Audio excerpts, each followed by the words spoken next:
Hi, this is Andy from GPS Training. In this short video we're going to look at how we fit a Garmin quick release lanyard to something like a GPSMAP 60 series unit or an eTrex unit. So these units all have a lanyard slot at the bottom of the unit. So I'm just going to show you that first. So on the GPSMAP 66S I've got here, so it's the same on any of the GPSMAP 66 series units. You've got, if I turn it around on the back, you've got at the bottom this lanyard slot. It's these two holes you can see at the bottom. You get the same on a GPSMAP 65, 64 unit as well. If I look on the eTrex unit, I've got an eTrex 32 here, so the eTrex 30 is the same, the 22s, the 20s are the same. It's actually on the bottom of the unit. So these two holes we can see here, this is where we're going to thread the nylon of the lanyard through. Please don't try and attach them onto the D-ring if you've got the units that have the battery compartments on the back where you've got this metal D-ring, and also on the 66S here I've got the metal D-ring. You'll end up pulling the D-ring off if you do attach the lanyard that way, so you need to put it through the two holes at the bottom. So the lanyard I'm using here today is the Garmin quick release one. We really like this one because it comes in two parts and you can have a bit clipped permanently on the bottom of your unit, so that when you're not using the lanyard it doesn't need to be there, but it's dead easy then to attach the lanyard when you want to use it. I know there's other lanyards available, they all fit in a similar way with a bit of nylon that you're going to thread through that slot at the bottom. Now I do sometimes find the nylon that we're going to thread through can be a bit tricky to feed through, so I normally have simply something like a paper clip that I've bent the end of just to use as a hook to hook the nylon through the slot. So I'm just going to show you that now. So the quick release lanyard comes in two parts. When you get it out the box it's all attached. Got this piece at the end with a black nylon, got two little clips here that we squeeze in. If I squeeze those in, that piece pulls away. This is the bit we're now going to use to thread through the bottom of the unit.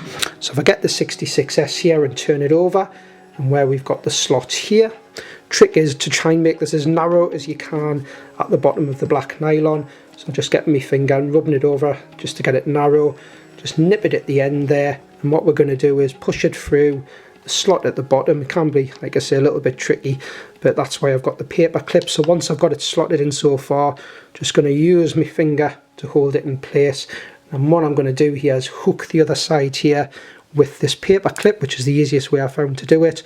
And you can see there now I'm pulling that through, so I'll just get that right the way through there. Use my fingers now, and that's through, and then I'm just going to open the loop. So I'll show you that a little bit closer. Get this loop open that I've threaded through, and then the black plastic clip thread inside the loop, and then just pull it nice and tight, and that's now fitted on the bottom.